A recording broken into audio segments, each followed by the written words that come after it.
Beck Program. I'm Joseph C. Phillips. My guest here, Lenny McAllister, Chuck DeVore. We're getting ready to talk about voter ID laws with Horace Cooper from Project 21. Recently, the U.S. Supreme Court struck down portions of the Voting Rights Act that relied on some outdated data. And in response, some states passed legislation that now requires voters to produce valid government-issued identification in order to vote. And of course, predictably, the left is fighting it. And joining me on the panel, as I said, to discuss this is the co-chair of Project 21, Horace Cooper. Horace, good to see you. Good to see you. Thanks for having me on today. Well, it's a pleasure. I'm going to jump right in. My first question is, why are voter ID laws necessary? The incidences of voter ID fraud are very rare. Why do we need voter ID laws? Okay, well, we have a debate over what the definition of very rare is. I consider myself a small government conservative. However, I look at the instance of the number of IRS prosecutions for income tax fraud. They are at a high level, elevated since the Obama administration happened. But if you look over the last 5 years, fewer than a dozen of these prosecutions are happening. If you want to talk about Wall Street and the banking fiasco, fewer than half a dozen prosecutions have resulted as from the investigations in that fiasco. If you want to talk about kidnappings, federally prosecuted kidnappings in America, fewer than a dozen a year are occurring. Now, if the measure of whether something is a crime is its lack of frequency, then there are a whole number of legislative initiatives and measures that we need to take off the table. Well, and I'm not all sure of the that, three hold on, cases hold on that I one just second. mentioned. Horace, hold on one second. I don't think that I'm saying that it's not a crime. I guess my point is that we hear about people finding bags of votes in the trunk that somehow weren't counted. That's not voter ID fraud. So my point is, why do we need voter ID laws? I mentioned nothing. That's a red herring. What I just said was that there are serious crimes that I just identified, and there have been more voter ID prosecutions per year than just those three categories. Now, if the voter ID prosecutions, which are happening about 15 or 16 or 20 a year, are insufficient to make it warrant any problem, then let's take a look at some of these others. And by the way, we could go down the line. Self-determination is a critical factor for any community, whether it's the local city government, whether it's the state government, whether it's the country. The right of only those eligible people to participate goes to the essence of who is making the decisions. Horace, do you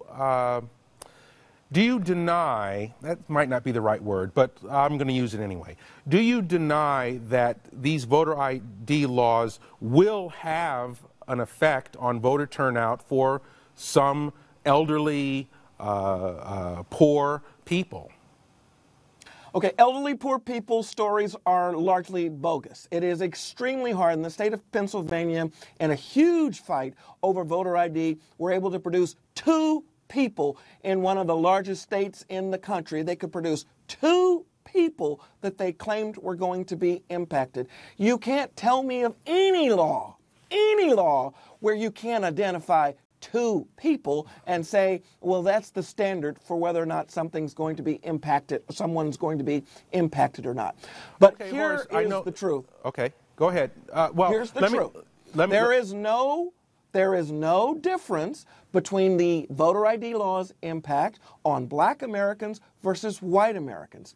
During the era of Jim Crow, that is precisely the difference. The rules were intended to have some impact on the minority community and black Americans. We have had Georgia, we've had Indiana, and we've had 2012 to look at the states where voter ID laws are in place, and what we found in every instance was there was higher voter participation. So the whole suppression story is a lie. What doesn't get to show up in those states with those kind of voter ID are ghost voters, are convicts, are illegals, people that ought not to be having a say in what happens on Election Day. Okay, Horace, I'm going to ask you this question, and I'm going to go to the rest of the panel as well.